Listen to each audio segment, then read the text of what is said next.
We all had an early vision of what our lives would look like, and then life actually happened. From marriage to motherhood, career dreams, and everything in between, this is Life Actually with Mary Belle. Welcome back to Life Actually with Mary Belle. I am, of course, Mary Belle. And this episode, as we said in the last closing few seconds of episode 2, is about the dirty bitch that is mom guilt. And I tell you, even this weekend, let me get as personal as possible right now. This weekend, I had an event Thursday, an event Friday. Friday was Valentine's Day. I missed a Valentine's Day dinner with my husband and my daughter, but I chose to do that for the event because, you know, you have a business and you need to make money. So you're doing little sacrifices here, there, wherever. So my husband had my daughter, and he hates when I say this. I'm sorry that I said it that way. He didn't have my daughter. It's our daughter, and he is an equal parent. So my daughter just, how do we say this without alienating him? Because you know what I'm saying from a mom's perspective, but from Jay's perspective, he is as equal of a parent as me. So he's not babysitting. He doesn't have our daughter. Like this is what he does. So he actually hates when I say that. But she was with him on Thursday night and Friday night. And then Saturday, I had a bridal shower. She came with me too. So I was happy that he got a little time to himself because he works hard and everybody deserves a little bit of time to themselves. And you know this when you have kids. Like you love and adore your kids, but you also just need time to yourself and you need time as a couple. And it's hard to do all of the things all of the time. And then Sunday into Monday, I was going to Atlantic City with one of my best friends. Like one of those just girl getaways that when you see each other, it's usually with a lot of other people around. You don't really get that quality, conversation time and just venting sessions and, remembering how much you love each other. So again, husband on duty from Sunday to Monday. When I tell you when I left Sunday, Jay was like, "You're all right?" And I'm like, "Yeah, I'm good. I feel really bad that I'm leaving." And he's like, "Why?" And to be very honest with you, there's no reason why I should feel bad because he's not one of those mental cases that's like holding things over my head. Well, you're going on a weekend trip with your friends, so I get to go next. He never. So there's no reason for me to feel guilty. But if you are a mom and if you are watching this, you will know how horrible that mom guilt is. It doesn't matter how supportive your husband is. It doesn't matter how much you know that you are due time to yourself. It doesn't matter how much you do during the week. None of it matters because even when people are like, "Why do you make yourself feel guilty?" We don't know. We don't choose to have mom guilt. The mom guilt just chooses to ruin our lives. No, it just happens. And it varies. So again, if you are a mom, it does not matter what you are doing. If you are cleaning your house, which needs to happen in a household so that you don't live in a pile of shit, you will feel guilty that you are not playing with your child while you're cleaning the house. If you are cooking, you will feel guilty if you, aren't making the healthiest thing that night. Am I giving my kid something that's not healthy?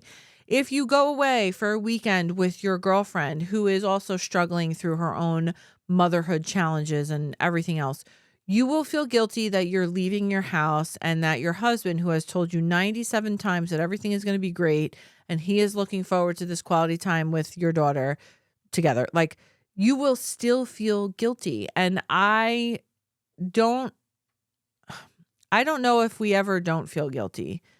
I wish we had, you know what?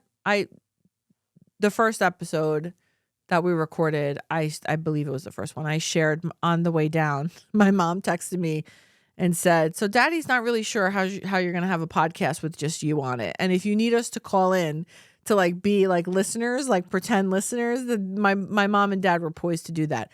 We should call them because I should ask my mother, who is 72. She just turned 72 or 71. She just turned 71.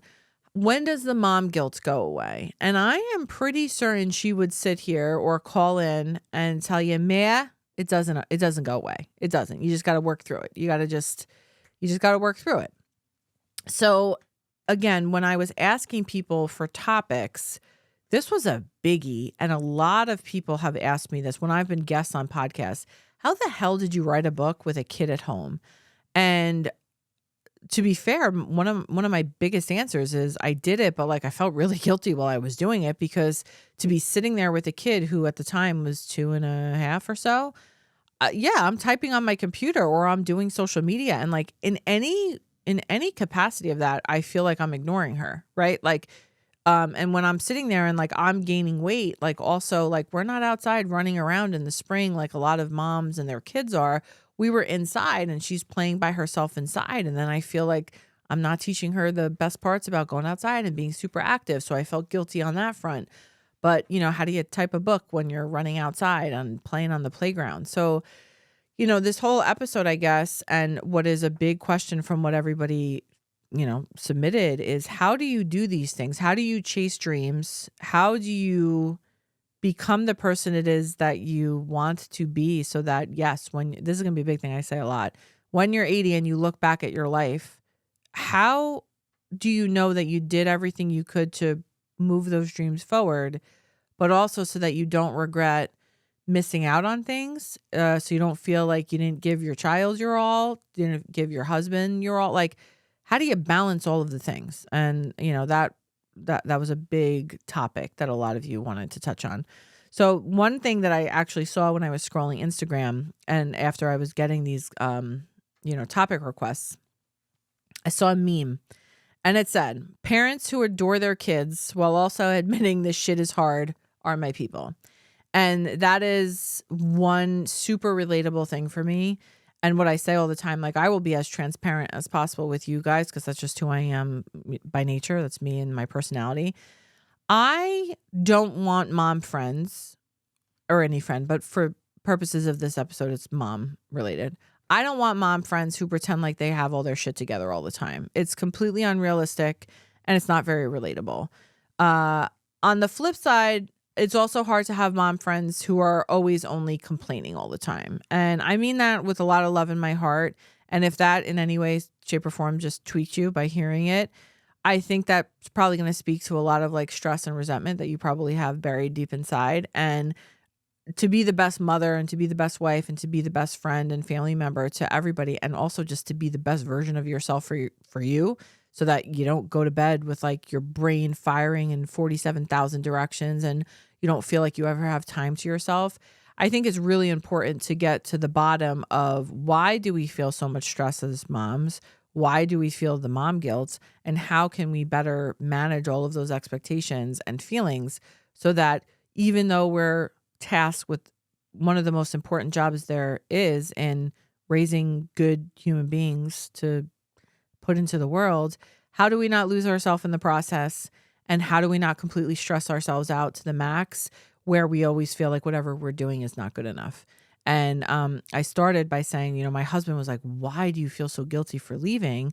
And I didn't really have an answer, except for the fact that he's so wonderful. And I don't mean to alienate people who maybe, this is again not going to be a podcast about how fantastic my husband is to make you not feel good about your whatever. I hope everybody out there feels that way about their husband. But there's a lot of husbands that, do whatever they want to do. And I'm going into the woods and I'll be back in 3 days. Or, I'm going to go with the guys to go watch a football game. And they do whatever they want to do. Mine is not like that. But on the flip side of that is, because mine is not like that, it almost makes it harder for me to go enjoy my time by myself or with my friends, if that makes sense. So if you have a person who's not particularly supportive and equal in the role of parenting, I think in certain ways, when you get out of the house and you go do things with friends, you don't feel any guilt, because you're like, okay, I'm going out for the first time forever. Good luck. Have fun with the kids.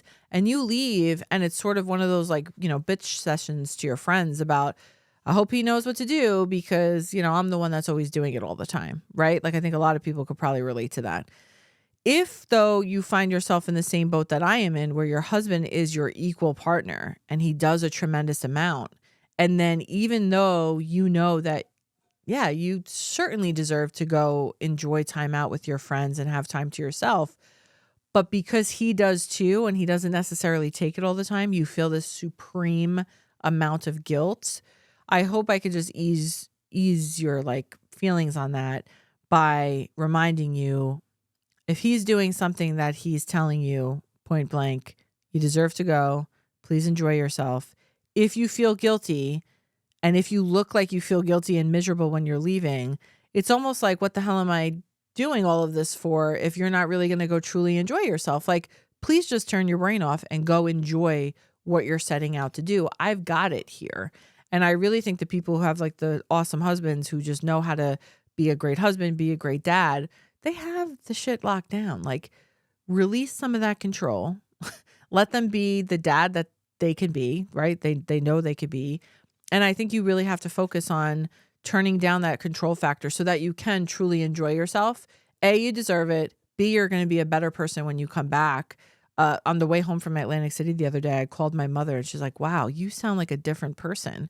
The morning that I woke up to leave Atlantic City, when I tell you the littlest thing would have set me over the edge because I was so tightly wound.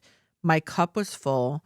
I couldn't wait to leave, even though the guilt was like making me feel a certain sort of way. But I couldn't wait to even just get in my car, put my own music on. And actually, this is a funny story. I was packing that morning and I got my speaker and I put my playlist on. And if I tell you, it was 97 seconds later, my daughter comes in and she loves listening to music and dancing. She goes, Mom, can I put a song on? I was like, I listened to one song that I chose myself, and like, if you're a mom or a parent, like same thing with dads. Like my husband could put a hunting show on. She strolls into the kitchen. Can I put on my show? And like, I'm sure a lot of people are listening and they're like, well, don't let her put on her show. Like if you're a parent, it's just, there's just certain battles that are not worth fighting, and that's one of them. If it's going to keep you occupied and then I could go get stuff done around the house, like, yeah, sure, we could put your show on, But sometimes when your cup is so full, it'll just completely overflow. And like her asking to listen to one song could set me over the edge. And then I'm going to end up being this like raging, horribly not nice person because I have not done anything to take care of myself, my own needs, like emptied my cup so that I am a more patient version of myself and a better mom. So all of that to say, I just feel like it's really important to pay attention to when, and this is off the cuff, but when your balls get really twisted, right? We don't have balls, but you know that your balls get twisted if you're a mother, that expression. So when they do get twisted and they're getting twisted over the smallest little things, that is when you have to be super self-aware. Why am I feeling that way? And what do I need to empty my cup? And that could be something like a trip to Starbucks alone in your car. That could be something like just, I don't know, maybe go get a mimosa one day after you drop your kid off at preschool. Whatever that looks like to you, I'm not, whatever that looks like. It's different for everybody. I wish I was one of those people that's like, I got to get a good workout in and I'm going to feel 10 times better. That's not me. I wish it was. I would sit there and be like, let me go get a pizza and I'm going to feel so much better. Okay. But whatever that looks like to you, whatever is going to help you empty your cup so that you become that leveled out, better version of yourself. You're going to be a better wife. You're going to be a better mother. You're going to be a better everything. And when I came back from Atlantic City yesterday, I felt that way. I felt lighter. I had 24 hours almost of uninterrupted, not 24 hours, 12 hours of uninterrupted conversation with my best friend. And again, if you're a mom, you cannot have a phone call without getting interrupted 72 times. And we covered so many topics because we were not battling different kids on the phone. Like it was incredible, the amount of coverage that we had in conversation because we spent a little bit of money. We drove a few hours each and we took the time to just basically book a hotel room, which may sound ridiculous to some people, but sometimes you just need it in order to just spend quality time with ourselves. And I would urge anybody who feels lately that, their cup is too full, they're super stressed, you probably just need an outlet. And I know it's very difficult, especially if you have more than one kid or whatever. Your husband probably has his own job, his own stuff that he has to do. But if you're running around stressed to the max, not the best version of yourself, you're going to feel like you're doing your husband and your family a favor by not leaving. I can almost guarantee that the small like sacrifice for you to leave for 24 hours or whatever it is, for your husband to hold down the fort, or maybe your mom or your mother-in-law comes to help if, you're a single parent or something. That small sacrifice for somebody else to help you is going to change how you basically operate, because you're going to be a better version of yourself. It's worth it. I'm a big believer in that.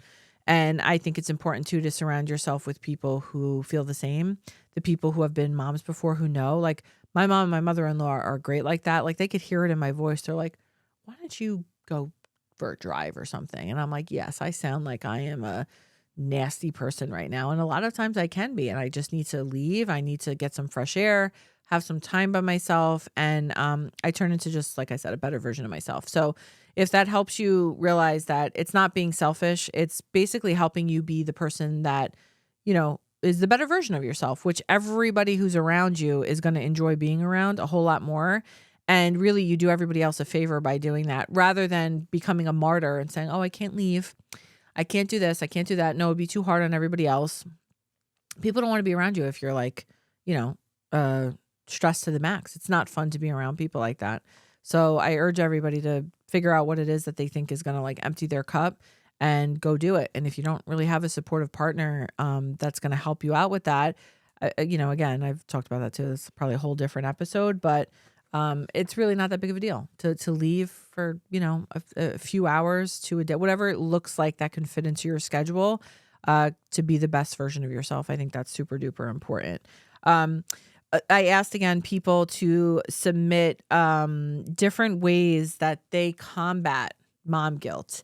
And these were some of my favorites. So Kat says, scream positive affirmations in the mirror. It's scary, but it works. I've never done that. But maybe that's your vibe. Like just say, I don't know what that is, Kat. I'm a fucking good mother. Maybe that's what that looks like. I don't know. I'm going to try it tomorrow. I'll let you know. If my kid is fed and sleeps well and runs around happy, she's fine. I think that's great, because I think a lot of times we get caught up in the social media version of parenting. Everybody's got the best of everything. Everybody's got these incredible parties. Everybody's got 47 million toys. Who's making unicorn cupcakes, mermaid waffles, bento boxes for lunch, the Pinterest moms. I don't judge any of that stuff, because I specifically do what feels good to me as a mother. I go above and beyond with parties, but like I have an event planning background. That's just what I do. I'm a little extra when it comes to that stuff. I do that for me though, because I enjoy it. So I think the important thing is to surround yourself with people who aren't making you feel bad about yourself because it's like a competition or a pissing contest. Sorry, I have a very bad mouth. I've done pretty good with my cursing though. Not too bad. Only a little bit. Okay, Claudio seems like he's on the edge there. But if your kid is fed and sleeps well and runs around happy, they are fine. And, they're going to remember their best memories in life are going to remember probably mom and dad being in good moods. So I would say take that back to basics. Whatever puts you in the best mood possible trumps, what bike they have, what, ride-on car they have, how many things that they're signed up for. I think that is the most important thing, and I agree with Kat on that. And finally, she said, give yourself time when you can to take care of you. It's hard, but necessary, and you're worth it. So this is exactly what I was just saying. And I would say almost every mom will say this same exact thing. It is necessary, and it can be hard to schedule it, but it is so worth it, because it just helps you get to the baseline, remember who you are, and then it just makes you excited to like get back to momming. Like you just need a break. It is no different than if you are in a career, if you have a job, you are super worked to the max, you can't turn your brain off, and you're working towards like that vacation that's coming in April. I can make it to April. I can make it to that vacation. You go on vacation and you come back to work and you are rejuvenated. You feel better. You feel lighter. You feel less like you want to punch somebody in the face if they say something wrong. Like everybody needs those timeouts, and it is no different, even more so, probably more important if you are a mother, because you're in charge of another human being's life. So big on that. Lindsay said, Know it's going to happen, meaning the mom guilt, and remember you did your best. And then she said, and then suffer. So I'm not entirely sure I agree with the suffering part. I am big on not suffering and doing whatever it is that makes you a happier version of yourself, as I've said over and over. But I think what's important here is know it's going to happen regardless. Like there's not any way, and I will never give you a thing, oh, this is going to get rid of mom guilt. Nothing's going to get rid of mom guilt unless you're not a mom. I don't think you'd understand, but just do your best. And when you know that you did your best and you tried to get all the things done, then that's really all you can do in that instance. And Marianne said, talking to other supportive moms helps get you out of your own head. And I am big on that. So I started to say before, surround yourself with people who don't make you feel bad about yourself, but who operate similarly to you. So there's a lot of different moms. There's the moms who want to be involved in a ton of different activities. I think that's great. They're gonna fly high with other people who do the same. There's other moms who want to do the bare minimum, and I think that's fine too. Whatever works to you that makes you the best operating mother that you can be, great. And then there's moms, which I would consider myself, I'm somewhere in the middle. I like to be involved to an extent. I love my kid to be really, involved with her family, and I like to balance both of those things: family, friends, activities. Find the people who help you feel seen, that when you leave either a conversation or an outing with them, you feel either inspired or really happy and fulfilled after leaving. I have a life, a life thing. If I leave somebody who in any way, shape, or form, or I see something that they post and it makes my face do this, those are not the people for me. If I scrunch my face because I either don't really align with what you're saying or what you're doing, those are not the people for me. I don't want to leave an outing with friends and either feel like I'm not enough of a mother, or maybe I'm too much, or I'm too this, or I'm too that. I want to align myself with people who just jive with me. And that's not these are my friends and you can't sit with us. I'm just saying, for your mental health, find the people who sort of work in the same manner that you do, where when you leave them, you feel like a better version of yourself. And if you are with certain friends or other mothers that when you leave them, you feel like you're lacking, or you feel like I said before, like you're too much, those are not your people. And the more that you hang out with those people, the more it's just going to really end up screwing up, I think, a lot of how you feel about yourself, how you feel about your own mothering journey. So I'm big on that too. The older that we get, circles get smaller. I'm a big proponent of that. Keep the people in your life that bring a lot of value and a lot of happiness to it. And that's a big key to success for me and a lot of other people that I talk to. And finally, this was a biggie, and I actually did a poll on it. Why does the term working dad not exist? And I reposted this in my story with the caption, "Shots fired," because I can't relate to this because Jay being Jay. And I don't mean that I don't know a lot of people who can relate to this, because I posted the poll, and the options were: work parenting balance is skewed here too, meaning working moms are like the full-time parent but also have to work in their career, whereas men, their main thing is working and they're almost like a dad on the side. That ties into what I said before about when I say something like Jay was watching Marina. He's like, excuse me, what? He's that, is that a GIF? Do you call it a GIF or a GIF? A GIF? I don't think it's right though. I don't think, okay. It's a GIF? I think so. A GIF or a GIF? I got to make a poll about this too. But that it's like the guy with the blonde hair, and it's the GIF, and he goes like this. And he's like looking like this. And it's basically like, Jay was like, I am a parent. I am not a babysitter, right? So sometimes I think he's the minority in that, because a lot of people agreed with her. 38% of people selected work parenting balance is skewed here too, meaning women who are in the work field, the workforce, feel like they have to balance working with being a mom full time, as opposed to, there is no term for working dad. you're just a dad who works, but like your work comes first. And the hard part with this is that the way we all grew up, like men were the breadwinners. Men went to work and women stayed home. And, somewhere along the line that changed.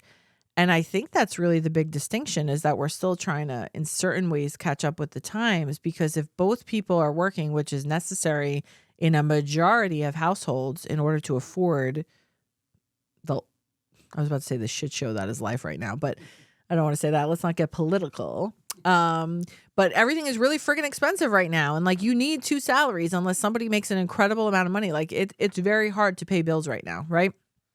So we sort of wanted this, and everybody wants equality, right? So, okay, women can go to work and women, deserve to have careers too if they want.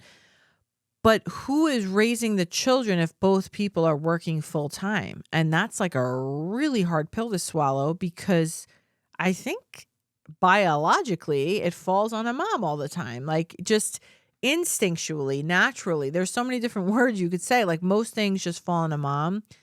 And in defense of dads, moms are usually the ones who are the control freaks. No, don't do it like this, or don't do it like that. Do it like this instead. No, she doesn't eat that. She eats this. Like, it's inherently in us to want to do things a specific way.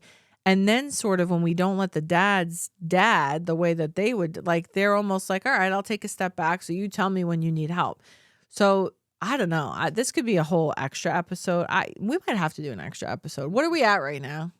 We're at 26 minutes. I feel like I'm going to save this. I'm going to save this, and I think maybe we'll do this. I'm going to ask for more people to weigh in on this topic, because I think the working dad versus the working mom thing is a whole episode by itself. And to be fair, I think a lot of that has to do with communication. And I will be completely honest, my husband and I did therapy for a bunch of months there when our marriage was not, we've been through a lot. When we went through therapy and we learned how to properly communicate with each other and talk to each other about what we have on our plate, how we feel, what our expectations are, what we need from our relationship, from our parenting, is when our lives, I will just say, our lives got better. Not even just our marriage, our lives, our parenting journey, and our marriage got better when we learned how to communicate. And I would say that the answer to this, why does the term working dad not exist, could be solved with 2 people who communicate better together. I will just go ahead and say that. Before we end for this episode, and I am going to do this in full detail, I think, for episode 4, 19% of people said, my husband is the GOAT. I can't relate. I was one of them. And 44% said we're pretty even Steven, meaning I guess they both feel like they work the same amount and they parent the same amount, which is good. But basically almost 40% of people agreed that the work life and parenting balance is skewed. And I think that leaves a lot of people just feeling really, really resentful. So I think that's a whole different episode. Let's attack that for episode 4. We just recorded 3 episodes in a row here. I've been here for a couple hours. This is my first go at podcast recording. Claudio said I'm a natural. And I would just like to say, Claudio has set up here. If you can see, can we pull out so everybody can see the beauty that is this setup? Yeah. So first of all, I'm big on lighting. So these lights here, the pink lights over here. Yeah, it's hard doing the opposite. Beautiful. And Claudio is like it's a creative studio. So whether you've ever wanted to start a podcast, whether you need help with, videos for your social media content. I'm supposed to be looking over here. Oh, thanks. He just changed it over here. He does a bunch of stuff. I'm going to always tag Claudio in my social snippets. I'm going to always tag him in the bottom if you're watching on YouTube. He's located in Stamford. Like I said, I drove an hour to get here. It is worth a drive. And we're just looking basically to share the love with anybody who's had a desire to start these things, because I feel so comfortable with him. It's really beautiful down here. If it's something that you've ever had on your list to do, I 1,000% recommend him and his services. And yeah, so all of that to say, 3 episodes, we're rolling. We'll be back for episode 4 in a couple weeks, because I'm coming back March. I think we're doing 1 recording day every month. I'm so freaking excited. I'm going to go out and have lunch. I think I might have a little Prosecco for lunch today.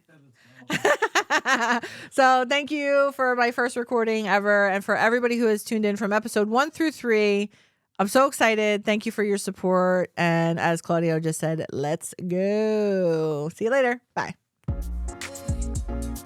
Thanks so much for tuning in. Like, subscribe, share, follow the full journey on social media at the handle mary.belle.books.